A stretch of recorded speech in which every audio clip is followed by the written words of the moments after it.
Welcome to our channel exam cluster. इस video में मैं आपको 10 बातें बताऊंगा इंडियन रेलवे के बारे में, जो कि बहुत ही इंटरेस्टिंग है और बहुत ही इंपॉर्टेंट चीज़ें हैं जो कि आपको इंडियन रेलवे के बारे में पता होना चाहिए। तो इस वीडियो को देख करके आपको कुछ बहुत ही इंपॉर्टेंट पॉइंट्स के बारे में पता चलेगा इंडियन रेलवे के बारे में। तो अगर आप एक रेलवे जॉब लेना चाहते हो और रेलवे में जॉब करना चाहते हो तो इस वीडियो को कंप्लीट देखिए। इससे आपको पता चल जाएगा कि रेलवे में क्या चलता है, कैसे क्या होता है। तो ये एक बहुत ही अच्छा वीडियो है जिसमें आपको 10 बहुत ही इंपॉर्टेंट बातें पता चल जाएंगी इंडियन रेलवे के बारे में। तो चलिए इस वीडियो को अब हम शुरू करते हैं। तो देखिए, सबसे पहला पॉइंट जो है वो है जॉब पोस्टिंग एंड ट्रांसफ़र। तो सबसे पहले हम देखते हैं जॉब पोस्टिंग, कि आपका जॉब लगने के बाद पोस्टिंग कहाँ होता है। तो बेसिकली अगर आप सेंट्रल गवर्नमेंट के किसी दूसरे जॉब में अगर आप जाते हो, जैसे कि एसएससी, सीजीएल, सीएचएसएल, इन सब में, तो उनमें होता क्या है कि बेसिकली ऑल ओवर इंडिया कहीं पर भी पोस्टिंग आपको मिल सकता है। चाहे आप किसी भी स्टेट के हो, आपका पोस्टिंग वहीं होगा जहाँ पर सीट अवेलेबल होगा, चाहे आप किसी भी स्टेट के हो। तो उसमें ऑल ओवर इंडिया पोस्टिंग होता है। तो उसमें होम स्टेट का एक बहुत बड़ा इशू आ जाता है। लेकिन रेलवे जॉब में क्या होता है कि आपने जिस जोन से भरा है, जस्ट लाइक कि आपने अगर कोलकाता जोन से भरा था तो आपको कोलकाता जोन में ही पोस्टिंग होगा। ऐसा नहीं होगा कि आपने कोलकाता जोन से फॉर्म भरा था और आपको दे दिया है उसने, मान लीजिए दिल्ली जोन में आपका पोस्टिंग कर दिया है। तो ये पोस्टिंग के मामले में एक तरह से बोलिए तो ये बहुत ही अच्छा है रेलवे। इसमें आपने जिस जोन से फॉर्म भरा था उसी जोन से आपको आपका पोस्टिंग मिल जाएगा। तो पोस्टिंग के मामले में तो ये बहुत ही बेस्ट है रेलवे का जॉब। अब हम बात करते हैं ट्रांसफ़र का। एक बार मान लीजिए आपका पोस्टिंग हो जाता है, उसके बाद कुछ सालों के बाद अगर आपको ट्रांसफ़र लेना है तो आप कैसे है। अब देखिए, रेलवे में यही सबसे बड़ा इशू हो जाता है कि अगर आपने गलती से दूसरे जोन से भर दिया था फॉर्म, तो उसमें क्या होता है कि फिर आपका ट्रांसफ़र पॉसिबल नहीं हो पाता है। एक्सेप्शनल केस हर जगह होता है, बट आप मान के चलिए कि ट्रांसफ़र नहीं ही होता है। अगर आपने कोलकाता ज़ोन से फॉर्म भरा है तो फिर आपको समझिए कोलकाता ज़ोन में ही जॉब करना पड़ेगा। ये उस जॉब के बारे में मैं बता रहा हूँ कि जिसमें आपका समझिए 12th तक का जो जॉब्स है, ये ग्रेजुएशन तक का जॉब है, उसमें बेसिकली जो हायर रैंक वाला ग्रेड बी और ग्रेड ए का जो जॉब्स है रेलवे के अंदर में, उसमें आपको ट्रांसफ़र मिल सकता है। एक ज़ोन से दूसरे ज़ोन में ट्रांसफ़र मिल सकता है ग्रेड बी और ग्रेड ए में। बट जो ग्रेड सी और ग्रेड डी में है, उसमें क्या है कि आपको अगर जहाँ पर भी आपका पोस्टिंग हो गया, फिर आपको उसी ज़ोन के अंदर में ही आपका ट्रांसफ़र होगा, इस एक स्टेशन से दूसरे स्टेशन में, लेकिन उसी ज़ोन के अंदर में आपका ट्रांसफ़र होगा। लेकिन ट्रांस ज़ोन के बाहर आपका ट्रांसफ़र नहीं हो पाएगा, अगर आप ग्रेड सी या ग्रेड डी में जॉब करते हो तो। और ग्रेड बी में भी बहुत हद तक चांसेस है कि आपको ट्रांसफ़र मिल सकता है, बट ग्रेड ए में अगर आप रहिएगा तो आपका ज़ोन ट्रांसफ़र आराम से आपको मिल जाएगा। तो ओवरऑल देखा जाए तो पोस्टिंग के मामले में ये बेस्ट है, और ट्रांसफ़र के मामले में एक तरह से बोलिए कि अगर आपका होम स्टेट में अगर आपका पोस्टिंग है, तब तो समझिए आपको कोई दिक्कत की बात नहीं है। लेकिन अगर आपका अदर स्टेट में पोस्टिंग हो गया है, अदर ज़ोन में पोस्टिंग हो गया है आपके घर से दूर, तब उसमें बहुत बड़ा इश्यू हो जाता है। अब हम देखते हैं नेक्स्ट पॉइंट। अब जो नेक्स्ट है वो है पॉइंट नंबर 2, और इसमें है फ्री ऑफ कॉस्ट ट्रैवलिंग। आपका अगर रेलवे में जॉब हो जाता है तो फिर आपका और आपके फैमिली के लिए एक होता है कि आपको पास दिया जाता है, ट्रैवल पास। तो आप कहीं पर भी फ्री में जा सकते हो ऑल ओवर इंडिया। ये आपका ट्रैवलिंग के लिए रेलवे जो होता है वो खर्च उठाता है। बट बेसिकली ये थोड़ा लिमिटेड होता है, क्योंकि ऐसा नहीं है कि अगर आप रेलवे में जॉब करते हो तो आप अपने फैमिली को पूरा 24 घंटा, पूरे 365 दिन इधर से उधर घुमा रहे हो। इसका भी कुछ लिमिटेशन होता है, बट ओवरऑल आपको जितनी ज़रूरत पड़ेगी ट्रैवलिंग की, उसका पूरा खर्च रेलवे उठाता है। तो रेलवे में रहने से आपका होगा कि आपका जो ट्रेन ट्रैवल का जितना भी कॉस्ट है वो सारा का सारा रेलवे खुद उठाएगा, आपकी और आपकी फैमिली का। तो ये एक बहुत ही अच्छा पॉइंट है रेलवे के बारे में। तो चलिए अब अगला पॉइंट देखते हैं। अब अगला पॉइंट जो है वो है फ्री मेडिकल केयर। देखिए, फ्री मेडिकल केयर बेसिकली होता क्या है कि रेलवे का खुद का अपना मेडिकल केयर सिस्टम है, उनका खुद का रेलवे हॉस्पिटल होता है। तो अगर आप एक रेलवे एम्प्लॉई हैं तो आपको एक समझिए फ्री में आपका मेडिकल ट्रीटमेंट होगा, रेलवे हॉस्पिटल में होगा। तो अगर आप एक रेलवे का जॉब ले लेते हो तो फिर समझिए कि आपका बहुत हद तक मेडिकल्स का सारा खर्चा वो रेलवे उठाएगा। तो ये एक बहुत अच्छा पॉइंट होता है कि अगर आपका मेडिकल में जितना भी खर्चा लग रहा है वो अगर आपका डिपार्टमेंट उठा रहा है, ये एक बहुत ही अच्छा बात होता है। इससे पॉजिटिव इन्वायरमेंट भी क्रिएट होता है।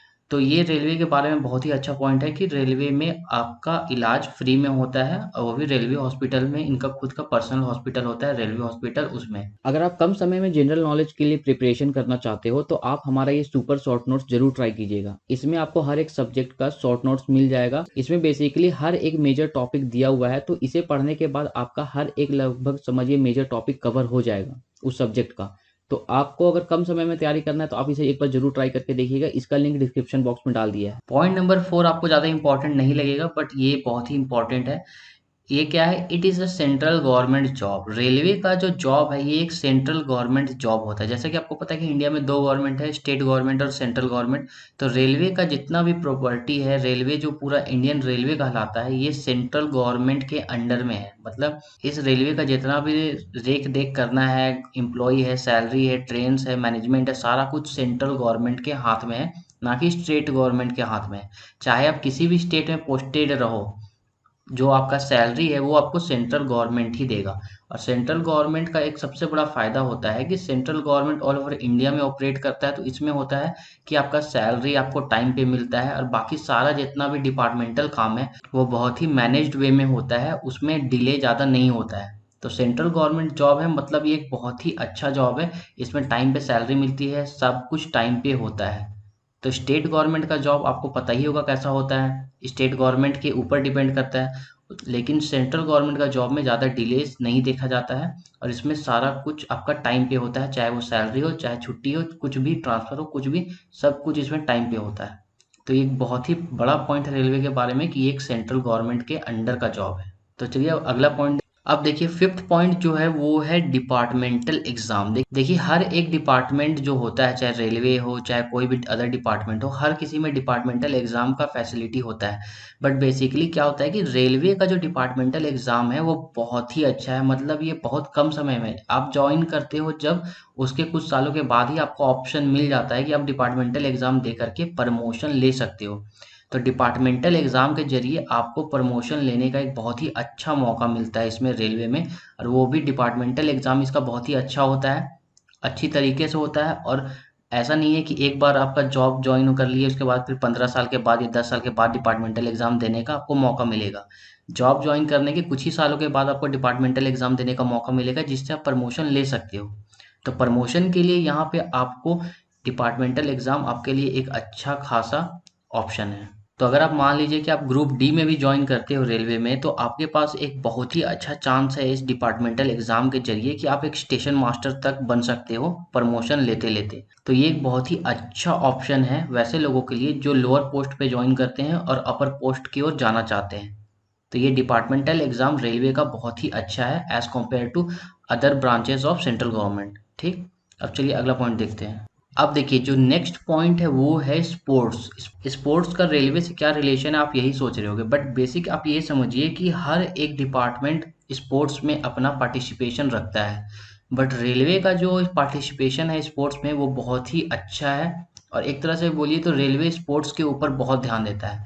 और जितना भी रेलवे के अंडर में जितने भी स्पोर्ट्स के टीम्स हैं, मतलब कि रेलवे के एम्प्लॉयज़, वैसे एम्प्लॉयज़ जो रेलवे के टीम्स के लिए खेलते हैं, उनको बहुत ही अच्छा फैसिलिटी दिया जाता है। जैसे कि मैंने यहाँ पर लिखा है, railway has its own sports team. मतलब रेलवे का खुद का स्पोर्ट्स टीम होता है, वो भी हर एक अलग अलग स्पोर्ट्स के लिए। जैसे कि क्रिकेट का रेलवे का अलग टीम है, वॉलीबॉल का अलग है, बास्केटबॉल का अलग है, फुटबॉल का टीम अलग है। तो रेलवे का टीम हर एक, मतलब समझिए, स्पोर्ट्स के लिए है। अब आपका मान लीजिए सिलेक्शन होता है रेलवे में और उसके बाद आप स्पोर्ट्स टीम ज्वाइन कर लेते हो, तो उसके बाद रेलवे आपको बहुत ही ज़्यादा मोटिवेट और प्रमोट करेगा स्पोर्ट्स खेलने के लिए। उसके बाद फिर दूसरा क्या है कि अगर आप रेलवे ज्वाइन करते हो और उसमें फिर आप अगर स्पोर्ट्स टीम में चले जाते हो, तो आपको बड़े बड़े टूर्नामेंट्स खेलने का मौका मिलेगा रेलवे के साथ, कि आप रेलवे टीम के साथ बड़े बड़े टूर्नामेंट्स में पार्टिसिपेट कर सकते हो, वैसे लोगों के लिए जो स्पोर्ट्स में ज़्यादा रुचि रखते हैं। और एक जो इम्पोर्टेंट पॉइंट है वो है स्पोर्ट्स कोटा। रेलवे का खुद का एक स्पोर्ट्स कोटा होता है, मतलब कि वैसे लोगों को रेलवे जॉब देता है जो स्पोर्ट्स में अच्छा परफॉर्म करते हैं। तो वैसे लोगों को रेलवे अलग से प्रायोरिटी देता है जॉब के लिए, कि रेलवे में आप आइए, जॉब करिए और हमारे टीम्स में खेलिए। तो वैसे लोग जो स्पोर्ट्स से बहुत ही अच्छे हैं उनको रेलवे जॉब देता है, उनके लिए रेलवे अलग से स्पोर्ट्स कोटा रखता है। तो चलिए ये समझ में आ गया स्पोर्ट्स। अब चलिए हम नेक्स्ट पॉइंट देखते हैं। अगला जो पॉइंट है वो है स्टडी लीव। स्टडी लीव आपको लग रहा होगा कि ये पहली बार सुन रहे होंगे आप में भी, बट रेलवे क्या करता है कि अगर आपको जॉब ज्वाइन करने के बाद भी अगर आपको पढ़ने का मन है, तो रेलवे आपको स्टडी लीव देगा कि आप जाओ पढ़ाई करो।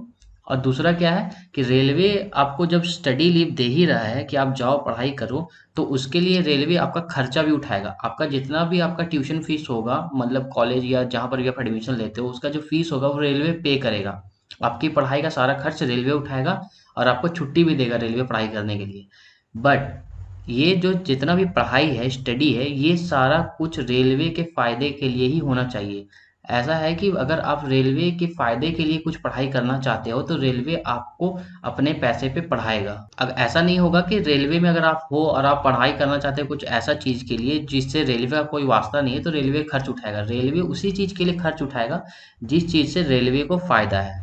क्योंकि रेलवे भी चाहता है कि उसके जो एम्प्लॉइज़ हैं, वो एक एजुकेटेड एम्प्लॉइज़ रहें। इसीलिए वो क्या होता है कि रेलवे सपोर्ट करता है वैसे लोगों को जो रेलवे ज्वाइन करके पढ़ना चाहते हैं आगे और रेलवे को इम्प्रूव करने में हेल्प करना चाहते हैं। तो इसीलिए कि अगर आप रेलवे ज्वाइन कर लेते हो और आगे आप पढ़ना चाहते हो वैसे चीज़ के लिए जिससे रेलवे को फ़ायदा होगा, तो रेलवे आपको छुट्टी भी देगा और आपको पैसे भी देगा उस चीज़ के लिए। अब देखिए अगला जो पॉइंट है वो है वर्क। वर्क मतलब कि रेलवे में आपको काम क्या करना पड़ता है। होता क्या है कि रेलवे में बहुत ही ज़्यादा पोस्ट्स हैं। इसमें क्या होता है कि 10th से लेके ग्रेजुएशन तक के बहुत सारे पोस्ट्स हैं, तो इसमें काम का जो है सिलसिला वो बहुत ही अलग-अलग है और बहुत ही इंटरेस्टिंग भी है। मतलब आपको हर एक टाइप का काम इसमें रेलवे के अंडर में मिल जाएगा। इसमें मैंने कुछ ही लिखा है बट इसमें बहुत सारा काम होता है। अब देखिए कि इसमें देखिए मैंने लिखा हुआ है वर्क के बगल में वाइड रेंज। वाइड रेंज का कहने का मतलब है कि बहुत सारा काम। बहुत सारा काम मतलब हर काम को आप ही को नहीं करना है।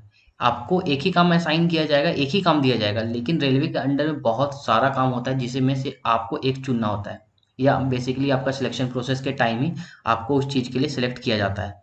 जैसे कि इसमें मैंने लिखा है from logistic to catering to human resources. Catering मतलब खाना वाना पहुंचाए, ह्यूमन रिसोर्सेज मैनेजमेंट हो गया, कस्टमर सपोर्ट हो गया, टेक्निकल फील्ड हो गया और भी बहुत सारा इसमें आपको मिलेगा काम करने के लिए। जैसे कि स्टेशन मास्टर हो गया, चाहे उसके बाद फिर आपका स्टेशन मास्टर कम टिकट कलेक्टर, उसके बाद फिर आपका काउंटर में आपको जो जॉब मिलता है, मतलब बहुत सारे इसमें पोस्ट्स हैं। अगर हम काम की बात करें तो रेलवे के अंदर में आपको आपकी मर्जी का काम आपको मिल सकता है।